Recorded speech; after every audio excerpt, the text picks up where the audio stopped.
All righty. Great. Does anyone have any questions? Rachel, why don't you start? Thank you, Caroline. The president has been adamant that he is now in charge of Venezuela, but Delcy Rodriguez said the government of Venezuela runs her country, no one else, saying, quote, there's no external agent governing Venezuela. So which one is it? Let me just be very clear. This is the first time that I've addressed Venezuela from the podium since being back and since the historic and incredibly successful military operation, law enforcement operation conducted by our United States military that you all saw and the world witnessed last week. The skill, the might of the United States military and our country under the leadership of this president is on full display to the rest of the world. And let's just set the record straight. There isn't another military in the world who could have pulled off this operation. There is not another president in the world or in our nation's history who had the courage to authorize such a mission. And I think the world has taken notice that America is truly back. With respect to Venezuela, the Trump administration, led by Secretary Rubio, the vice president, and the president's entire national security team, is in close correspondence with the interim authorities in Venezuela. We obviously have maximum leverage over the interim authorities in Venezuela right now, and the president has made it very clear that this is a country within the United States, the Western Hemisphere, close by the United States, that is no longer going to be sending illegal drugs to the United States of America. It's no longer going to be sending and trafficking illegal people and criminal cartels to kill American citizens as they have in the past. And the president is fully deploying his peace through strength foreign policy agenda.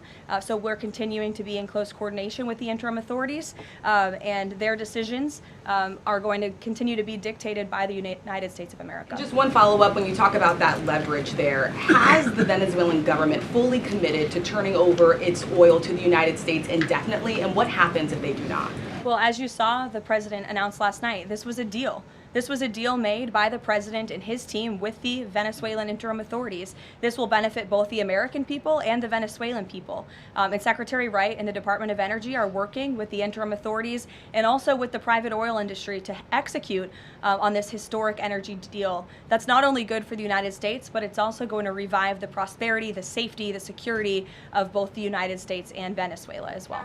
Ed. Following up on the oil part of this, the 30 to 50 million barrels of oil, how exactly is that going to work? You're getting it out of Venezuela into the United States? Yes. And then what? That's exactly right. So as you know, Ed, as the president announced last night, this was the sanctioned oil that was basically just sitting in barrels, sitting on ships because of the effective quarantine of the United States of America. And the interim authorities have agreed to release that oil to the United States, so it will be arriving here at home very soon. The United States government has already begun marketing Venezuelan crude oil in the global marketplace for the benefit of the United States, engaged the world's leading commodity marketers, key banks to execute and provide financial support for these crude oil and crude product sales. All proceeds from the sale of Venezuelan crude oil and products will first settle in U.S.-controlled accounts at globally recognized banks to guarantee the legitimacy and integrity of the ultimate distribution of proceeds, and those funds will be dispersed for the benefit of the American people and the Venezuelan people at the discretion of the United States government. It sounds like it requires a lot of private sector engagement and agreement And from the oil industry and the banking industry. Do you have that yet? There's a lot of private sector engagement that's happening right now. As you know, Secretary Wright, our energy secretary who's heading up this big project, is in Florida today meeting with some of these oil executives. And as we confirmed earlier, they will also be at the White House later this week. So they are absolutely eager to invest. They're eager about these opportunities. And Secretary Wright is a very knowledgeable guy when it comes to oil and energy, and he's the perfect man for the job. Another corner of the world, Sure. real quick on Go Iran. ahead. Go ahead. So just to follow up on the oil, 30 to 50 million barrels is an initial tranche, if you will, and then what happens after that? What I won't get ahead of the plans that the president and his team are currently speaking with the interim authorities about, but rest assured, there is a long-term plan here. Secretary Rubio and the entire team are working diligently on it, and this is just sort of the first action that you all are seeing. Ed.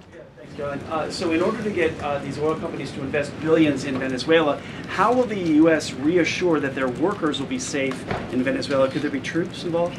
At this point in time, as you know, there are no troops on the ground in Venezuela. The president, of course, reserves the right to use the United States military if necessary. It's not something he wants to do. Diplomacy is always the first option, as you saw. He tried that with Nicolas Maduro, but unfortunately, he was an illegitimate dictator and an unserious person. And so President Trump authorized this law enforcement operation, and now Nicolas Maduro is sitting in a prison cell in New York. So certainly the president is going to do what's in the best interests of the American people, and that includes workers from our energy and oil industry as well.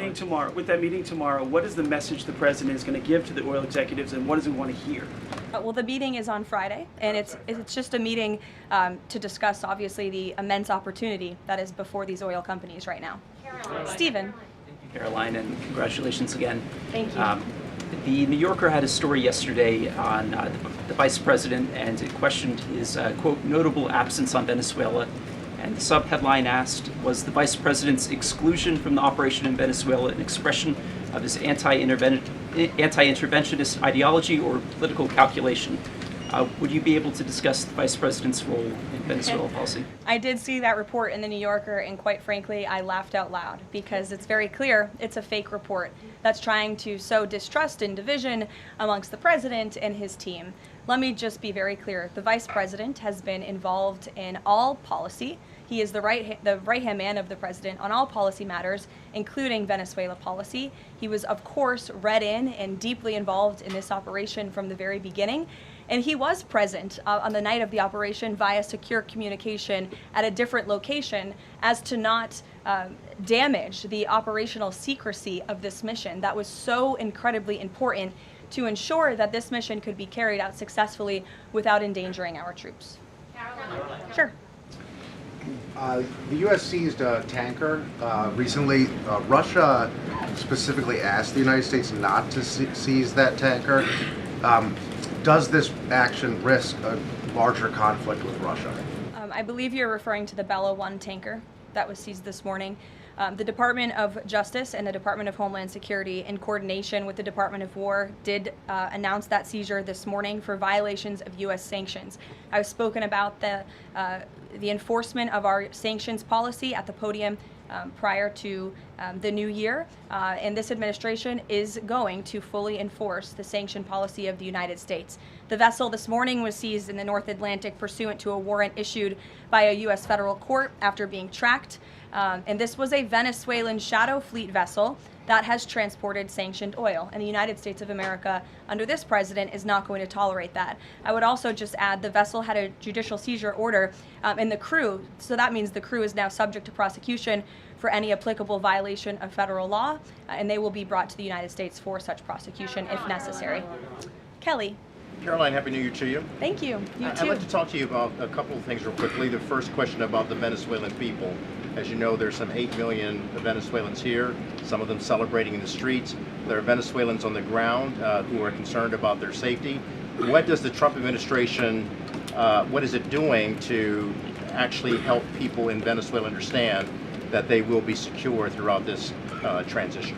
I think the fact that this president actually followed through on the long-held promise of the United States of America, the bipartisan promise to take down the illegitimate Maduro regime, should give assurance to the Venezuelan people and also Venezuelan Americans who fled this communist regime for a better life here at home, that this is a president who is serious about taking down illegitimate regimes and who is also serious about securing the security of the United States of America, including the Venezuelan American people.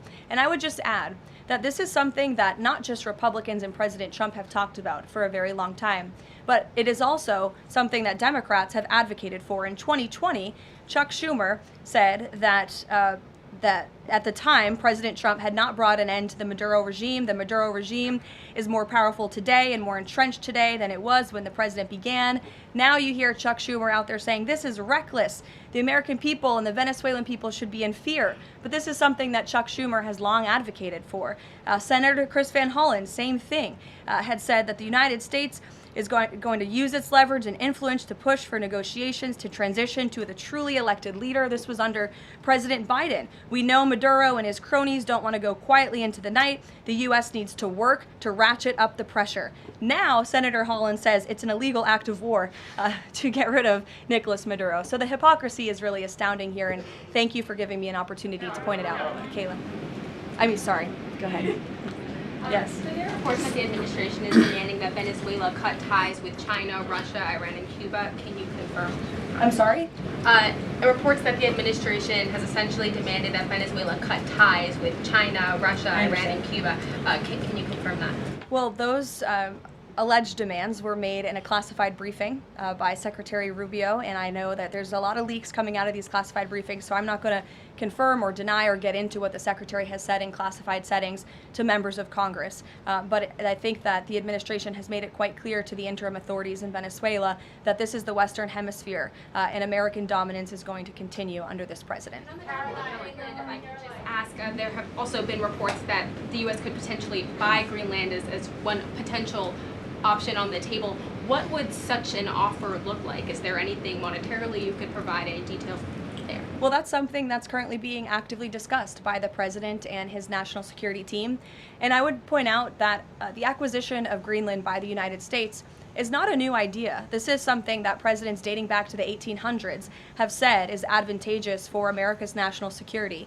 The president has been very open and clear with all of you and with the world that he views it in the best interest of the United States to deter Russian and Chinese aggression in the Arctic region. And so that's why his team is currently talking about what a potential purchase would look like.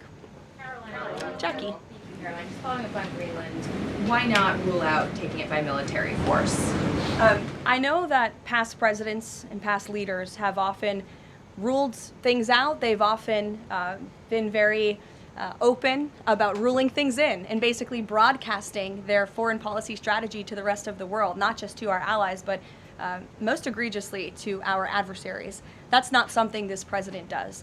All options are always on the table for President Trump as he examines what's in the best interests of the United States.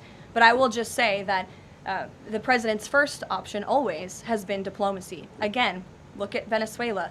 He tried ardently to strike a good deal with Nicolas Maduro, and he told him, I will use the United States military and you will not like it if you don't take such a deal. And look at what happened. With respect to Iran, the president said the same thing, right? He tried to have serious interest in a deal with the Iranian regime with respect to their nuclear capabilities. They were not interested, and so Operation Midnight Hammer happened, which was another remarkable military success under the leadership of this commander-in-chief. So the president keeps his options open, but diplomacy is always the first. Quickly, just one additional follow-up on that. Does the president recognize Denmark's ownership as part of the kingdom?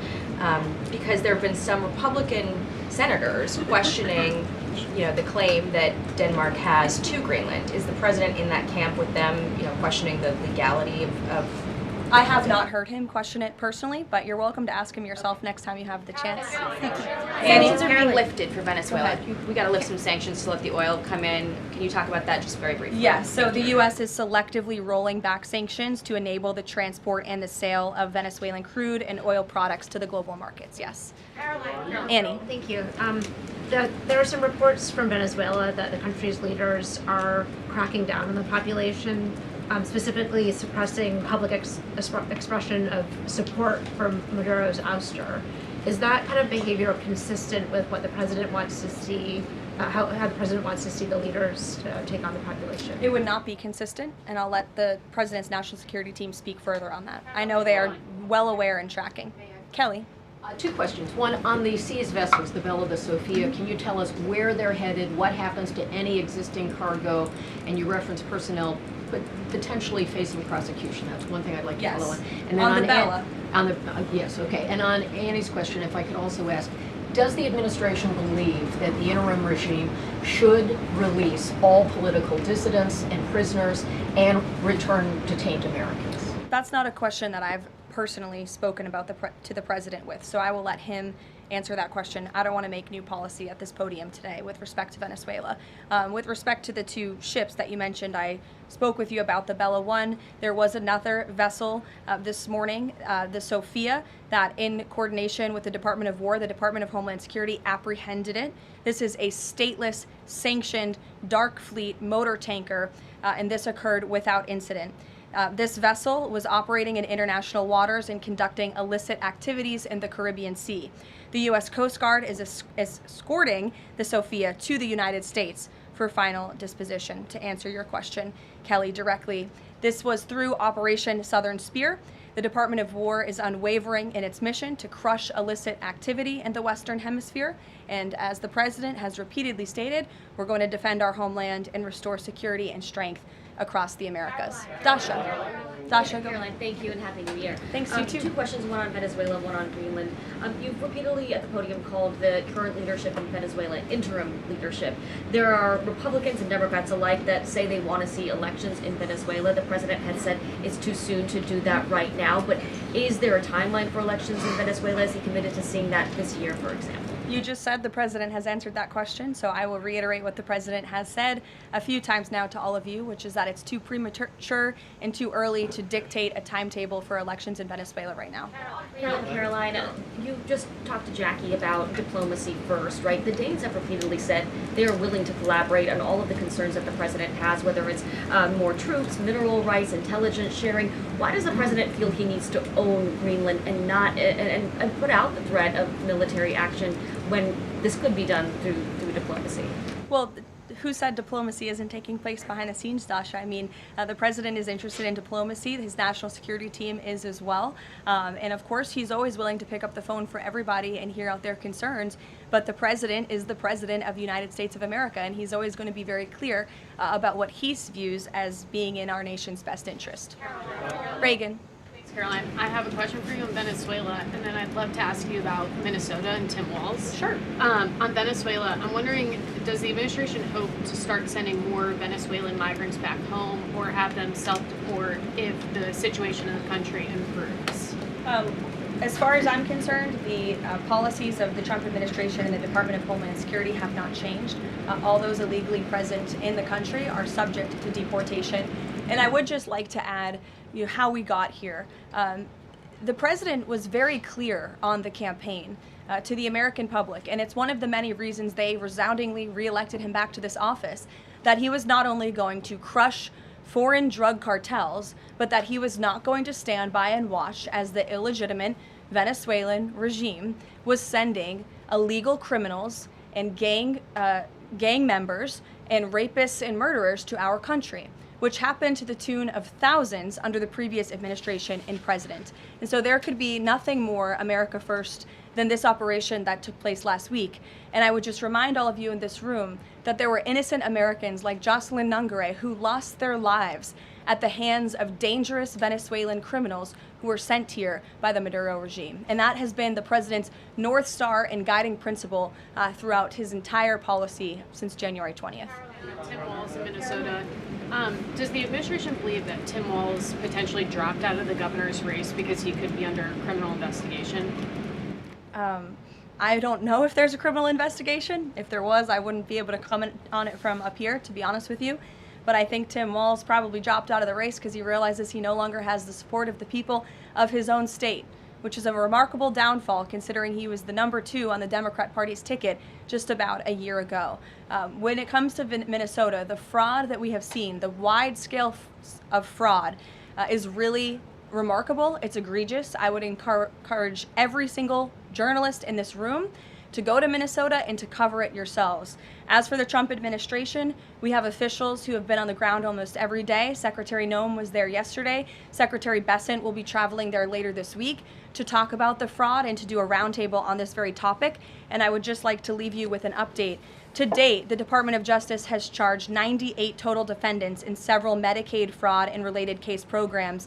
64 were convicted, and 85 of the 98 charged were of Somali descent. The DOJ has also issued over 1,700 subpoenas executed over 130 search warrants, and they have now added more attorneys to their office there to absorb the case flow. DHS is on the ground going door to door conducting large-scale criminal and HSI investigations. They have also sent approximately 2,000 agents to Minneapolis to assist with law enforcement and immigration enforcement. As I said, Secretary Noem was on the ground yesterday. The Department of Health and Human Services has also begun requiring a justification and photo evidence for all child care related payments nationwide, and they required Minnesota to conduct a full audit of all child care centers. They also froze $185 million in funding to Minnesota. And Dr. Oz, who was just here, also notified Governor Walz they're going to begin auditing Medicaid recipients and deferring payments on claims based on waste, fraud, and abuse. The Department of Labor is also conducting a targeted review of Minnesota's unemployment program. Department of Agriculture requiring Minnesota to conduct recertification for SNAP recipients, and HUD has launched investigations into the public housing. SBA has also suspended nearly 7,000 borrowers amid suspected fraudulent activity. So, with all of that, rest assured this is an all-hands-on-deck effort from the entire administration to get to the bottom of this and to ensure that the ripping off of taxpayers in the state of Minnesota, and it won't just be Minnesota, it'll be any state across this country where fraud has taken place, and we are protecting law-abiding, tax-paying American citizens. Phil. Thank you, Caroline. Just to follow up on Greenland, there are treaties already on the books that give the United States access to the island. They can construct and maintain military bases there. We can house personnel on the island. The U.S. has control of landings, takeoffs, anchorages, etc. So I'm curious if you could just spell out for the American public what specifically would the U.S. gain by taking control of Greenland that the U.S. doesn't already have access to right now? More control over the Arctic region and ensuring that China and Russia and our adversaries cannot continue their aggression in this very important and strategic region. And there would be many other benefits as well that, again, the President and his national security team are currently talking about. Jeff, I'll give you another one. A broad sort of stand-back question on foreign policy. Are you concerned about increasing tensions with Russia because of the tanker seizures? And how does the U.S. action in Venezuela impact the ongoing relationship with China and the President's relationship with President Xi? I think the President has very open, honest, and good relationships with both President Putin of Russia and also President Xi of China.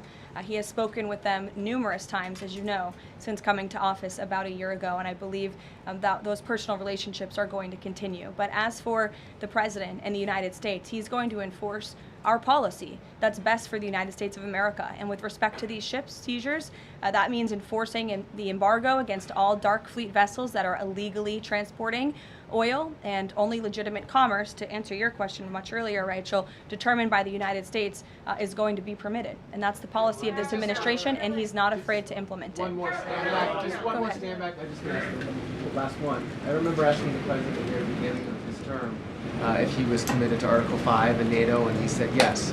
Has his stance on NATO or his commitment to NATO changed? Did you see his statement earlier today? He said we will always be there for NATO, even if they are not there for us. And I think that answers your question directly. Yes.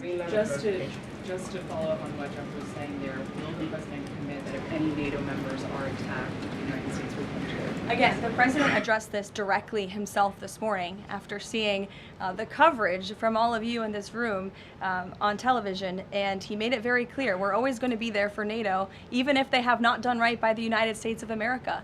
And they have not, they have finally increased their defense spending at the request of this president, but it was only because of this president that they did that. We'll take a couple more. Michael, go ahead. Thank you, Caroline. Happy New Year and congratulations. Thank you. Two questions, if You I may. too. One on healthcare, one on Mexico. On healthcare, the President says he wants Republicans to be flexible on the Hyde Amendment in order to pass healthcare legislation. What is the White House's message to pro-life voters who say federal funding for abortion goes against their values? Well, the president did not change the administration's policy. It was President Trump who signed an executive order protecting the Hyde Amendment. It's the Trump administration that has taken multiple actions on various fronts to ensure that taxpayer dollars are not funding the practice of abortion. What the president was saying yesterday was Republicans, and frankly Democrats too, need to show a little bit more flexibility so we can actually get something done with respect to the issue of health care. Republicans have amazing ideas. The president himself, as we spoke about earlier, has launched this Most Favored Nation drug pricing initiative, has cut good deals with Big Pharma. He wants to see Republicans and Democrats too, if they're willing, codify those executive orders into law so that these good deals can remain and these prices can continue to be lowered long after this president and this deal maker in chief is gone. President's talked a lot about health savings accounts and giving more money back to the healthcare consumer rather than to these giant insurance companies, and he's been very outspoken and tough on them too, and I think you'll see more and hear more from him directly on that issue. So he wants to see Congress get something done with respect to health care, and that was the point that he was driving home yesterday. Mexico, Karoline, President Trump says the drug cartels are running Mexico. What action does he need to see Mexico's president, Claudia Sheinbaum, take to prove that she's in control of that country, in control of those cartels? And does the White House believe she's able to do that without U.S. intervention? Look, I think the president was speaking very candidly and frankly about the reality on the ground in Mexico. Haley. Caroline, Happy New Year. I wanted to ask you about the seized tanker, the Vela. There were reports before this that Russia had sent a submarine to escort it. Was there any engagement with that submarine? And then was the deconfliction line with Russia used ahead of boarding that? Again, this was a Venezuelan shadow fleet vessel that has transported sanctioned oil. The vessel was deemed stateless after flying a false flag, and it had a judicial seizure order. And that's why the crew will be subject to prosecution. Mary. On Colombia, the president had talked over the weekend and suggested that he would be open to an operation there. Should the president of Colombia be expecting Delta Force anytime soon? And then I had another one for you on California. That would be a very unwise question for me to answer, to weigh into. What's your next question? On California, can you share any more about the fraud investigation? The president said that there was one. Who's being investigated and where is it starting? Again, this is going to be a all-hands-on-deck government-wide effort. The president has directed all agencies across the board to look at federal spending programs in not just Minnesota, but also in the state of California to identify fraud and to prosecute to the fullest extent of the law all those who have committed it. Take one more. Sure. Thank you. Caroline, yesterday was the 5-year anniversary of January 6th. Democrats and mainstream media continue to push their big lie that it was an insurrection and that police officers died that day. The reality is that 4 Trump supporters died on January 6th and 2 women were killed by January 6th police. Everybody knows Ashley Babbitt was shot in cold blood by Capitol Police Officer Michael Byrd, but there was another woman, her name was Roseanne Boyland from Georgia, and she was pepperballed, gassed, and ultimately brutally beaten with a stick by January 6th police officer Lila Morris. The Biden administration and mainstream media lied and told Americans Roseanne Boyland died of a drug overdose on Capitol steps. Her family is now asking for an investigation. Is the administration aware of the circumstances of her death, and will there be an investigation finally? Well, for investigation, I will have to defer you to either the FBI or the Department of Justice, and I'm sorry to have to do that. But with respect to all of the facts that you just laid out, the White House relished the opportunity yesterday to actually create a new website to share the facts with the American public, but also all those in this room. We knew the media would be covering January 6th quite a bit because they think it's something that the American people are still believing their lies on. They think it's something that still helps their case against this president. Obviously not, or else he wouldn't have been reelected in an overwhelming fashion in November of last year. And so I would encourage everyone to take a look at the website. It's quite well done. And thank you all very much. It's great to be back with you.